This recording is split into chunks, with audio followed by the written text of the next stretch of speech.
1년여 앞으로 다가온 미 대선에서 전 현직 대통령의 리턴 매치가 유력한 가운데 미 정가에서는 제3 후보론이 꾸준히 나오고 있습니다.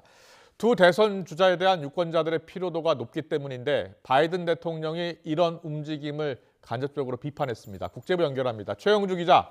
네, 국제부입니다. 네, 내년 대선에서 중도 진영이 제3의 후보를 내려는 움직임을 바이든 대통령이 비판하고 나섰습니까? 네, 미국의 인터넷 매체인 프로퍼블리카가 현지 시간 1일 바이든 대통령과 인터뷰를 공개했는데요. 바이든 대통령은 이 중도 성향 정치 단체인 노 레이블스의 제3후보 선출 방침에 대해 그렇게 할 수 있는 민주적 권리가 있다면서도 그것은 트럼프 전 대통령을 도울 것이라고 말했습니다.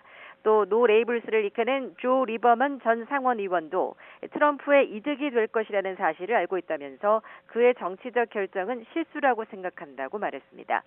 바이든 대통령의 이 같은 반응은 중도 성향의 후보가 가세해 다자구도로 선거가 치러질 경우 민주당 표가 더 분산될 것을 우려한 것으로 풀이됩니다. 최근 가상 양자 대결에서 두 후보는 대체로 비슷한 지지를 받고 있습니다. 실제 NBC의 여론조사에서 바이든 대통령과 트럼프 전 대통령의 가상 대결 지지율은 각각 46%로 동률을 기록했습니다.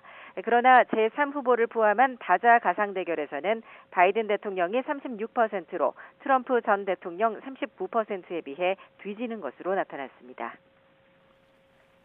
네, 내년 미 대선에서 현재로선 바이든 대통령과 트럼프 전 대통령의 리턴 매치가 유력한 상황으로 보이는데요.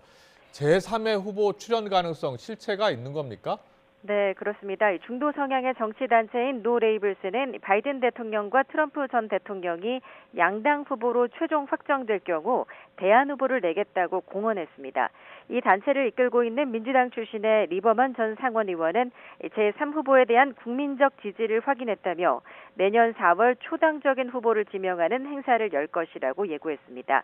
실제 전현직 대통령의 리턴 매치에 미국 유권자들의 반응이 냉랭한 편이기 때문인데요.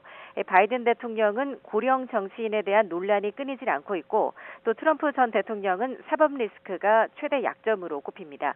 이에 따라 미 정가에서는 내년 대선을 1년여 앞두고 제3후보론이 꾸준히 나오고 있는 상황입니다. 현재 정당 소속으로 대선에 출마한 후보는 코넬 웨스트 녹색당 후보입니다. 아직 공식 출마 선언은 하지 않았지만 잠룡으로 계속 거론되는 정치인들도 있는데요. 우선 노 레이블스 차원의 제3후보로는 조 맨친 상원의원, 한국계 사위로 친숙한 레리 호건 전 메릴랜드 주지사 등이 거론되고 있습니다. 또 민주당 대선 후보 경선 주자인 로버트 케네디 주니어도 오는 9일 중대 발표를 하겠다면서 무소속 출마를 시사했습니다. 미국의 정치 지형을 고려하면 제3의 후보가 선거에서 실제 당선될 가능성은 사실상 낮습니다. 하지만 이 경합주에서의 승패를 결정하는 데는 중요한 변수로 작용할 수 있기 때문에 민주당과 공화당 모두 촉각을 곤두세우고 있습니다. 지금까지 국제부에서 전해드렸습니다.